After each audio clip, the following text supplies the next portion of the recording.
Hello everyone, welcome to the third episode of our honeymoon series and I'm extremely sorry for this late update. इस आखिरी बार की तरह मुझे माफ कर दीजिए और चैनल को सब्सक्राइब कर लीजिए ताकि आपको आगे की सारी अपडेट्स मिलती रहे। और अगर ये सीरीज भी मेरे जैसे आपके पास लेट से पहुंची है तो इसकी सारे प्रीवियस वीडियोस के लिंक आपको डिस्क्रिप्शन पे मिल जाएगी। अब चलिए बिना वक्त बर्बाद किए शुरू करते हैं हमारा आगे का सफर। तो हमारे दुबई ट्रिप के 5th डे पे हम लोगों ने फाइनली शुरू किया दुबई का सिटी टूर और हमारा पहला डेस्टिनेशन था द मैग्निफिसेंट दुबई फ्रेम। इस खूबसूरत और यूनिक बिल्डिंग तक पहुंचने के लिए आपको सबसे पहले आना पड़ेगा मैक्स मेट्रो स्टेशन और फिर वहां से आपको डायरेक्ट बस मिल जाएगी जिसका नंबर शायद था F09 या फिर आप कैब तो कर ही सकते हैं। यहाँ का एंट्री टिकट आपको ऑनलाइन और ऑफलाइन दोनों ही मोड पे मिल जाएगी जिसकी प्राइसिंग डिटेल्स और बुकिंग लिंक मैंने डिस्क्रिप्शन पे दे दी है। ये जगह हफ्ते में 7 दिन सुबह 9 बजे से लेकर रात के 9 बजे तक खुली रहती है।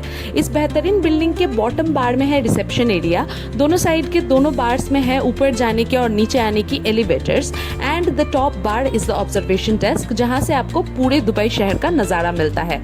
एलिवेटर्स के वॉल्स ग्लास के बने हुए हैं तो ऊपर जाते हुए और नीचे आते हुए भी आप बेहतरीन नजारों का लुत्फ उठा सकते हैं। और इनका ऑब्जर्वेशन डेस्क भी बहुत ही खूबसूरत है, एकदम मॉडर्न डिजाइन से बनी हुई है। इसके एक साइड में बिछी हुई है ओल्ड दुबई तो दूसरे साइड से आपको मिलते हैं न्यू दुबई के अमेजिंग व्यूज। साथ ही में यहाँ पे आपको एक बहुत ही खूबसूरत ग्लास वॉकिंग का एक्सपीरियंस भी मिल जाएगा। फिर हम यहाँ से बाहर आने के बाद कुछ अच्छे वीडियोस एंड फोटोज खिंचाए और निकल पड़े अपने नेक्स्ट डेस्टिनेशन की तरफ जो कि था द म्यूजियम ऑफ फ्यूचर। यहाँ पहुँचने के लिए आपको एमिरेट्स टावर मेट्रो स्टेशन पहुँचना है और मेट्रो स्टेशन से म्यूजियम तक का डायरेक्ट टनल है, यानी कि आपको मेट्रो स्टेशन से बाहर जाने की भी जरूरत नहीं है। पर हम लोग इस जगह को पूरी तरीके से एक्सप्लोर नहीं कर पाए क्योंकि अनफॉर्चुनेटली कुछ कारण की वजह से यहाँ के अथॉरिटीज़ ने यहाँ का टिकट सेल पूरे महीने के लिए बंद रखा था। ऑनलाइन और ऑफलाइन किसी भी मोड में टिकट्स अवेलेबल नहीं थे, बस जिनका प्रायर बुकिंग था उन्हीं को एंट्री मिल रही थी। अब हम क्या ही कर सकते थे, बस यहाँ का रिसेप्शन तक जाकर ही हमें सेटिस्फाइड होना पड़ा और हम सोचने लगे कि अगर यहाँ का रिसेप्शन इतना ज़बरदस्त है तो ना जाने ये जगह अंदर से कितनी खूबसूरत होगी। खैर, यहाँ का बुकिंग डिटेल्स मैं डिस्क्रिप्शन पे दे दूंगी। ये जगह सच में वर्थ द विजिट है, इतना यूनिक जगह मैंने आज तक नहीं देखा था। बाद में हमें यहाँ का एक ज़बरदस्त नाइट व्यू मिला जब हम कहीं और से वापस आ रहे थे। खैर, अब हमें म्यूजियम ऑफ द फ्यूचर में एंट्री तो नहीं मिला, इसीलिए हमारे हाथ में कुछ एक्स्ट्रा टाइम था, इसलिए हमने सोचा क्यों ना एक बीच को एक्सप्लोर किया जाए और हम सीधे पहुँच गए द पाम जुमेरा बीच। अब यहाँ हम कैसे पहुँचे ये तो आप पूछिए ही मत। पब्लिक ट्रांसपोर्ट में आते हुए हम रास्ता भटक गए और इसके चक्कर में हमको बहुत लंबा वॉक करके बीच तक पहुंचना पड़ा। लेकिन यहाँ पहुंचने के बाद जो हमें सनसेट का नज़ारा देखने को मिला और इस बीच का जो ओवरऑल वाइब एंड एटमॉस्फेयर था उसने हमारी सारी थकान दूर कर दी। लेकिन मैं आपको सजेस्ट करूंगी कि यहाँ आने के लिए आप कैब ही करें, अदरवाइज आपको बहुत लंबा वॉक करना पड़ेगा। यहाँ पे एक बेहतरीन समय बिताने के बाद जैसे ही अंधेरा हुआ हम सीधा पहुँचे दुबई मॉल क्योंकि आज हम पहली बार मिलने वाले थे द ग्रेट बुर्ज खलीफा से और शाम में लाइटिंग के साथ तो इनके क्या ही रूप निखरे थे। सबसे पहले हम लोगों ने दुबई मॉल को थोड़ा एक्सप्लोर किया। ये जगह इतनी बड़ी और इतनी खूबसूरत है ना कि आपको एक पूरा दिन चाहिए इसे देखने के लिए और आप फिर भी थक जाओगे। सारे लग्जरी स्टोर्स आपको यहाँ पे मिल जाएंगे। यहाँ थोड़ी देर घूमने के बाद हम पहुँचे आज रात की show stopper Dubai fountain show देखने के लिए। बुर्ज खलीफा के सामने होने वाला ये शो दुबई का एक मेन अट्रैक्शन है और ये बिल्कुल फ्री है। वैसे तो दोपहर में भी 1 से 1:30 बजे तक एक शो होता है, लेकिन इस फाउंटेन शो का असली मजा तो शाम के लाइटिंग के साथ ही आती है। अगर आपको फ्रंट रो में जगह ना मिले इसे देखने के लिए तो बिल्कुल निराश मत होइए।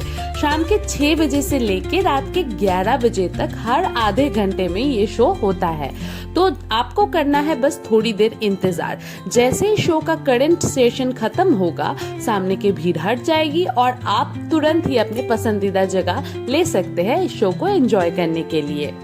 अगले दिन सुबह हम लोग फिर वापस आ गए दुबई मॉल क्योंकि आज हम बुर्ज खलीफा को अंदर से एक्सप्लोर करने वाले हैं।